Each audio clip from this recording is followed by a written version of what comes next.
Welcome to the Normalcy Normies 2024, where we, as Normalcy Studios, are going to be giving you our nominations and winners as if we were hosting our own Oscars this year. In years past, we've prioritized competition, but this year, we're prioritizing knowledge. For each category, we're going to be reading the nominees, and then we'll each share an interesting fact directly or loosely related to that topic, and then we'll read the winner. And we don't know each other's facts, so we're going to see if we can impress each other. Let's get started.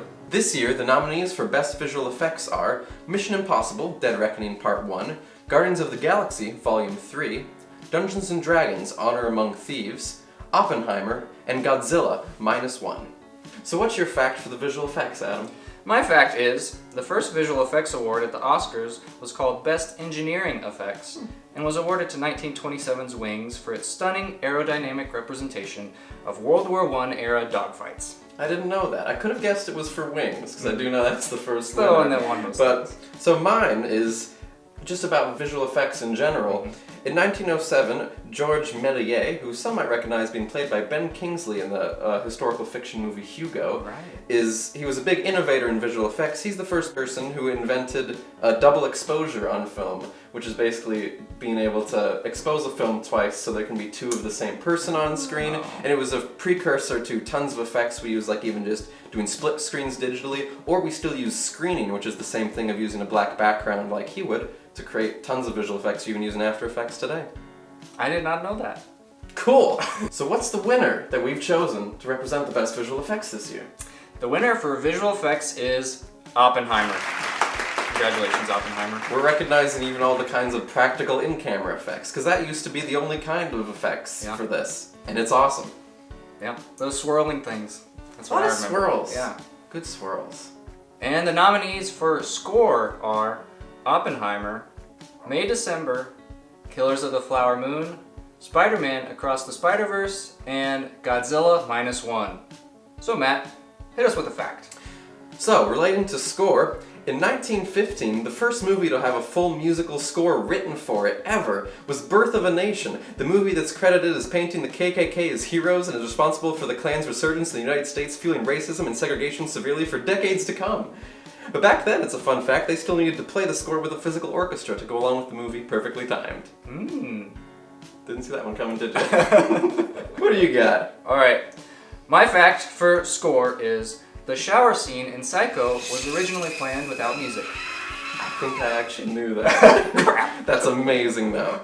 You've learned. It's okay that I It's didn't. for you mostly, but also for us. It's competition. Yeah. It's not supposed to be, but we're competing. And with that, the winner that we've picked for best score of the year is Oppenheimer. It's one of the best scores of all Good. time, I think.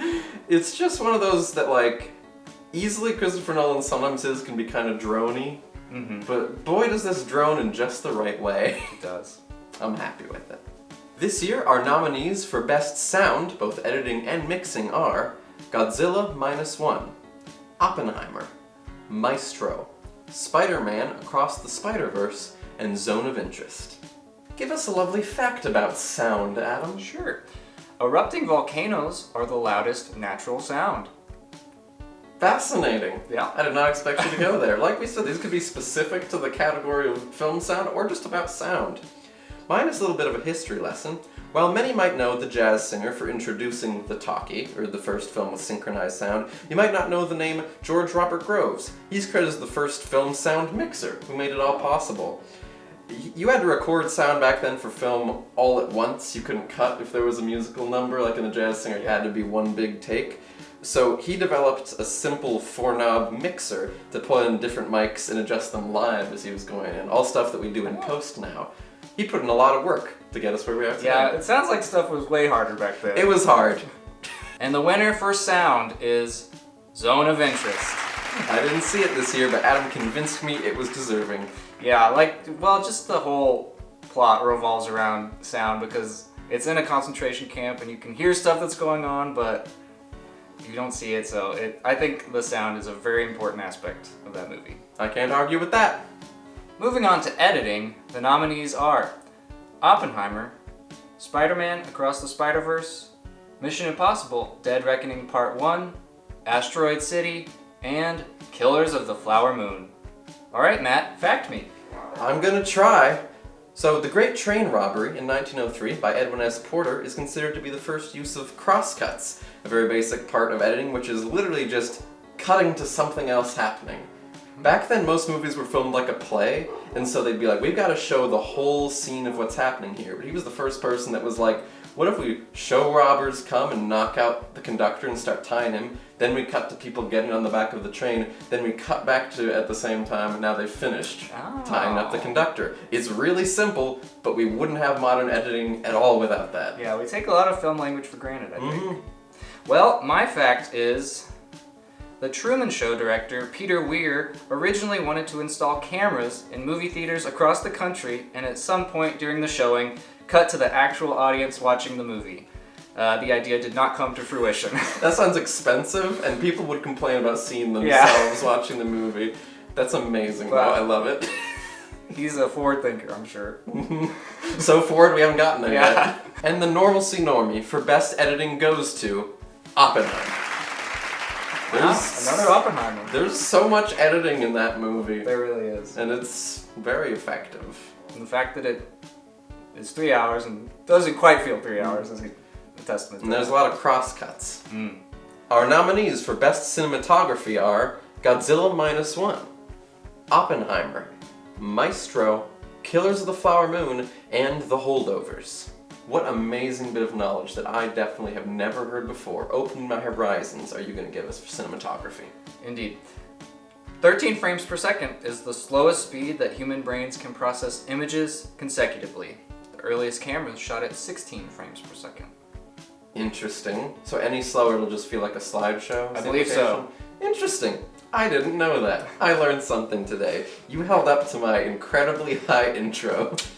So what I've got for you is that cinematographer Greg Toland was the first to use split diopter shot in the 1940s, The Long Voyage Home. Are you familiar with those split diopters? I am. I like when they are employed. For those that don't know, it's having basically a half lens over the camera that's a different focus, so you can have two things still be in focus and not blurry by the camera at the same time, even if they're distances away. I think it's really effective. Apparently it annoys some people, but it's like... I love it. It's cool.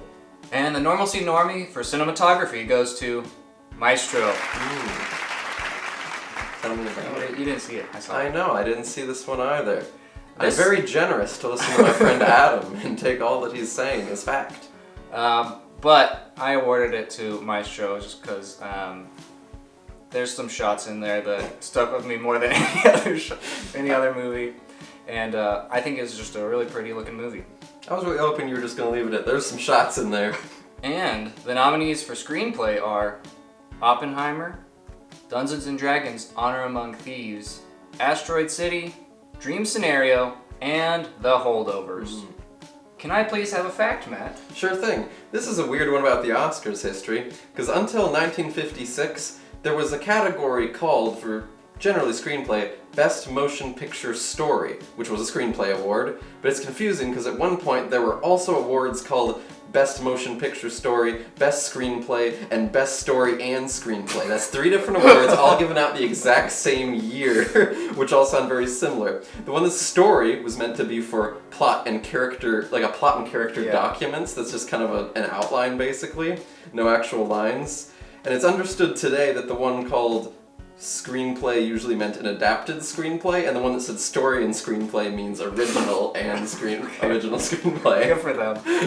Glad we've adjusted. Yeah. What do you got? Alright. Stephen King is the living author with the most film adaptations. 36 of his works have been turned into films. That makes sense that it's him. I was not going to guess 36. Yeah. There's some real low budget ones out there. Yeah. They're not all Shawshank Redemption. But cool. Yeah, I thought so. Clearly. And our personal winner for best screenplay this year is Dream Scenario. Just a super unique film. I've never seen anything like it. I was about to say. Yeah. I haven't seen it. I awarded Dream Scenario the award because it just has a really interesting premise, and I think it capitalized on it brilliantly. And I allowed him to award it. On to some big ones. Our nominations for Best Director this year are Takashi Yamazaki for Godzilla -1, Christopher Nolan for Oppenheimer, Greta Gerwig for Barbie, Martin Scorsese, Killers of the Flower Moon, and Bradley Cooper for Maestro. Fact time, go! Here's a double director fact. Director Stanley Kubrick, known for his endless takes and long production schedules, obsessed for months over the proper response to a fan letter from the great director Akira Kurosawa. Following several unsent drafts over several months, Kurosawa died before Kubrick could reply. I actually know about that, and that is one of those tragic things in the world. You could just picture him. Because he cared so much, Yeah. he's like, I need to get this response right, and then the dude died. Yeah. I would not recover from that. So my fact is about the well-known director John Ford. He's the director with the most Oscar wins. 4 for The Informer, Grapes of Wrath, How Green Was My Valley, and The Quiet Man. But you probably already knew that, so that's not actually my fact. John Ford was led to believe that he was sent to Midway in 1942 to film a documentary of typical life on a military base, just kind of day-in-the-life stuff. During this, the World War II Battle of Midway broke out, one of the most important naval battles of World War II. So he impromptu, with a handheld camera, filmed everything going on. He even received a minor wound from enemy fire, and then he turned it into a documentary, The Battle of Midway, which won Best Documentary at the Oscars. I did know that. That's dedication, though. Yeah. That doesn't surprise me, no, that. I still think it's really cool. Oh yeah, that's awesome. And the winner for Best Director is Christopher Nolan. Congratulations. He deserves it at this point. Yeah, he's put in the work. He needs it. He's a good director. Like, even if you complain, like, some people maybe don't always stick to the stories in his movies, I've never seen a movie of his that I think isn't directed well. Yeah, and this is one of his best. Yeah.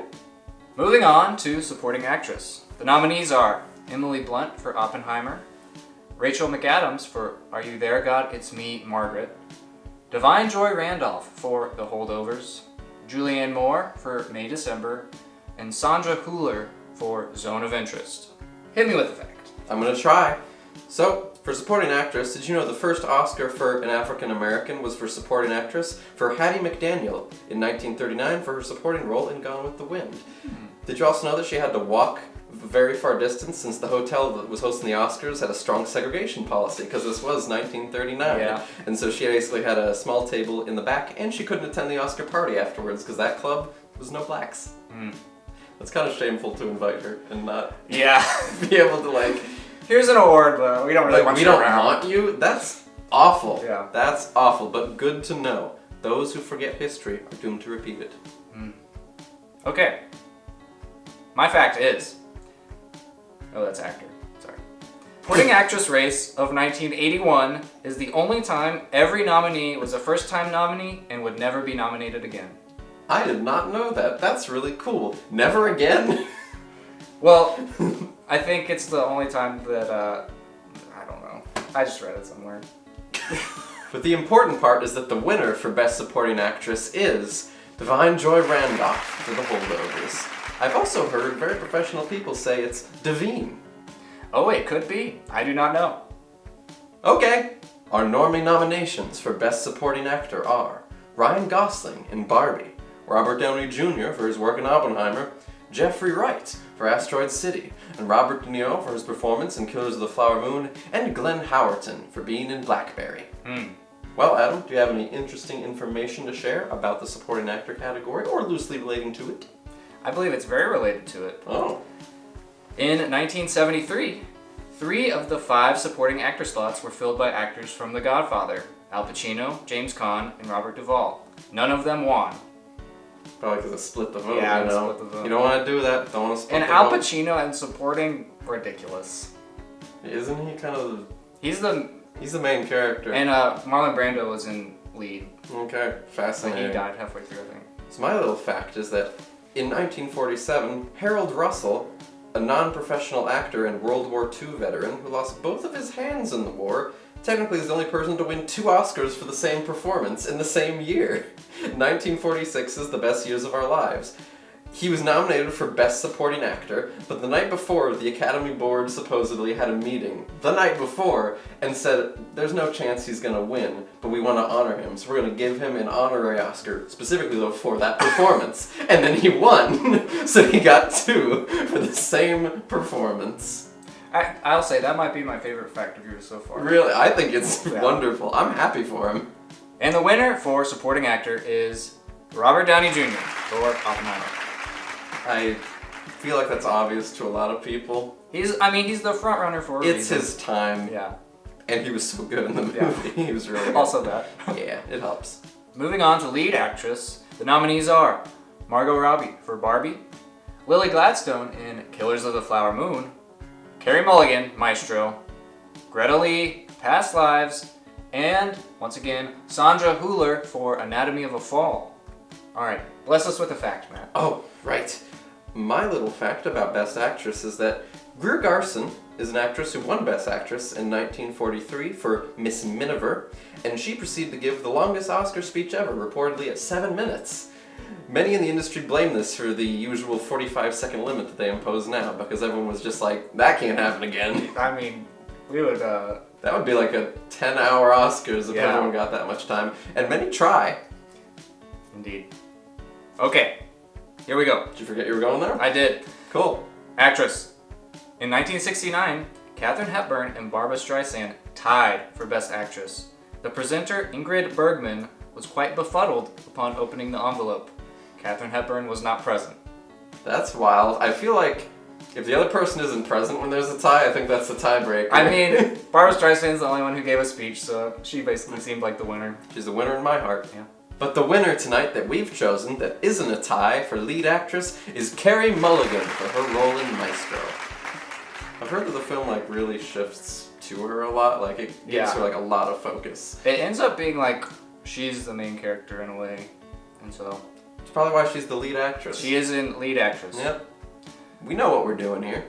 Our personal nominations for lead actor this year are Cillian Murphy for Oppenheimer, Ryunosuke Kamaki for Godzilla -1, Leonardo DiCaprio for Killers of the Flower Moon, Paul Giamatti for The Holdovers, and Jeffrey Wright for American Fiction. Now Adam, this is the second last category, so I want you to really wow me, but not fully wow me. You understand? Okay, I'll half wow you. Okay. The only two actors to win Best Actor back-to-back are Spencer Tracy in 1938 and 39, and Tom Hanks in 1994 and 95. Good for him, and him. Mm-hmm. Impressive. My little factoid is that in 1932, which was only the 5th Academy Award, two actors, for what I understand is the first time, Wallace Beery for The Champ and Frederick March for Dr. Jekyll and Mr. Hyde, both won the Oscar for Best Actor. So Freddie March technically, though, had one more vote. But there was a rule at the time that if you were within 3, you had to share the win, even though one person got more votes. So March was called up to make his speech, and then afterwards someone did have to really awkwardly walk out on stage and be like, also this Oscar is technically shared with Beery.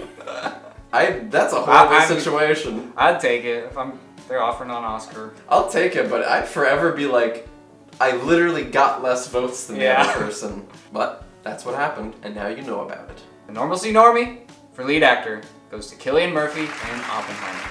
It's his time, like Christopher Nolan's. Yeah, I mean they've made 5 movies together. Yeah. Probably more than that. He's incredible in this movie, though. That's irrelevant to the fact that his performance is amazing. And we're happy to award him for it. Congratulations. Whew. And here's a little intermission before we get to Best Picture, where we can talk about what we call the Normalcy Nopes, things that we usually just didn't like in the film industry this year, and we can complain about them to each other, and also a few Normalcy Yeps, which is not as clever, and it's just a category I think that Adam added in to combat my ever-increasing negativity. That's right. The first note I just have is the movie The Flash. I love The Flash as a character. I grew up with, like, The Flash in the cartoons. I was always hoping for a movie. And the first movie they made, they went so big and over the top, and they made a really bad movie, and it really hurts my inner child. It's especially, I'll give a special note to those CG cameos at the end, especially of like Christopher Reeves and everything. The most unearned kind of nostalgia attempt, and boy does it look bad. And Nicolas Cage, like even that part is like so baffling. Why didn't you just have older Nicolas Cage as an older Superman? It would have been great if he was I have not CGI. so many questions. Disney, and especially the Marvel output of 2023, real disappointing. Besides Guardians of the Galaxy Volume 3, That's right. even if there's redeemable things in the other movies, it has never felt more like an assembly line and not like we're making movies anymore with just a lot of their projects lately. And it's the only time that I didn't actually see a Marvel movie. Still haven't seen Captain Marvel. Sorry. They didn't even name it Captain Marvel. It's just called The Marvels. Oh, that's right. Which probably added to the confusion. Captain Marvel made $1 billion. Just call it Captain Marvel 2. Yeah. I have problems with streaming in general. I feel like they've canceled so many things, they've removed so many things from their service. A lot of this rotates around Warner Bros. And David Zaslav of getting rid of things for tax write-offs. To find something that really interested me, something that I really loved. A quick bonus for me, last note I have, is that it's just kind of funny, the embarrassing renaming. Mission Impossible Dead Reckoning Part 1, a movie that we nominated for some things here. That's the full title. I thought it was a good movie. It came out, not a lot of people saw it. So the sequel is going to have a different name. So there's just a movie I saw in theaters called Mission Impossible Dead Reckoning Part 1, and there will never be a Mission Impossible Dead Reckoning Part 2. Streaming and stuff and DVD releases, they're already getting rid of the Part 1. Yeah. It's just weird, especially when this movie is very much a Part 1. It's just kind of embarrassing. Okay, moving on to our yeps, which I did decide to do to combat Matt's negativity. I know it. I really just appreciated Wes Anderson going for it and making those short films. I did not see them all, but just the fact that they exist make me happy. I like the idea. Yeah. He's a man who should be doing short films. Yeah. And the last one that I think you brought up is just the Dungeons and Dragon movie is a yet for just feeling like a fun Hollywood movie from 15 years ago, the kind that we just don't seem to get anymore. Like, remember when, like, Pirates of the Caribbean, if you look at it, is actually, like, a really well-written movie and a super fun adventure? I love that they made this, and it's a shame it didn't do as well, so that could be a little nope. There's my negativity. It's coming. It's back. But that movie's good, so that's definitely a yep, and I'm glad it exists. And finally, Best Picture. The nominations are Godzilla, -1, Oppenheimer, Barbie, Killers of the Flower Moon, and Blackberry. Alright, fact us, please. Sure thing. Adam, do you know what won Best Picture in the first Academy Awards? Wings, or some people would say Sunrise. Well, that's quite the problem, because the first Academy Awards technically had 2 awards considered Best Picture. Best Production was the name of one, which was won by Wings, and then there was one called Best Artistic Quality of Production, which now they have renamed to being Best Unique and Artistic Production retroactively, which Sunrise won. And since then, the Oscars have retrospectively named Wings as Best Picture. They've like redone the labels, leaving Sunrise behind. And then both categories were immediately replaced with Outstanding Picture the next year to make it more clear. But there were 2 Best Picture winners that year. That's a bad idea. And Sunrise just got kind of left. The first Oscars, they were just like, I don't care, we're here to drink. So. It was just there to make people not want to unionize and distract them. There's an extra fun fact for you, but what do you have? My fact is, Gone with the Wind sold 60 million tickets in its first US run, which is literally equal to half the population of the US at that time. It was such a phenomenon that there was even a brief suggestion that the film be excluded from normal Oscar contention and be given its own set of awards, leaving the regular awards for the regular picture output. Wow. That sounds like people that cannot cope with the fact that the movie did that well, and they're like, it's too popular. That's awesome. But I like never again did half the country see a movie. Yeah. Wow. And with that, we're here to announce our pick for Best Picture in this year's Normies. The Normies goes to Oppenheimer. Congratulations, Oppenheimer. Probably saw it coming because we gave it like director and some of the actor stuff and you'll see a repeat at the Oscars, I'm sure. So yeah, it's just a really good movie. Yeah. On all technical performance story. It's good. It just feels like a Best Picture winner. That feels reductive, but I'm okay with it right now. Thank you so much for watching the Normalcy Normies 2024. We hope you've learned something during this whole process. I certainly have. So have I. Can't complain. Okay.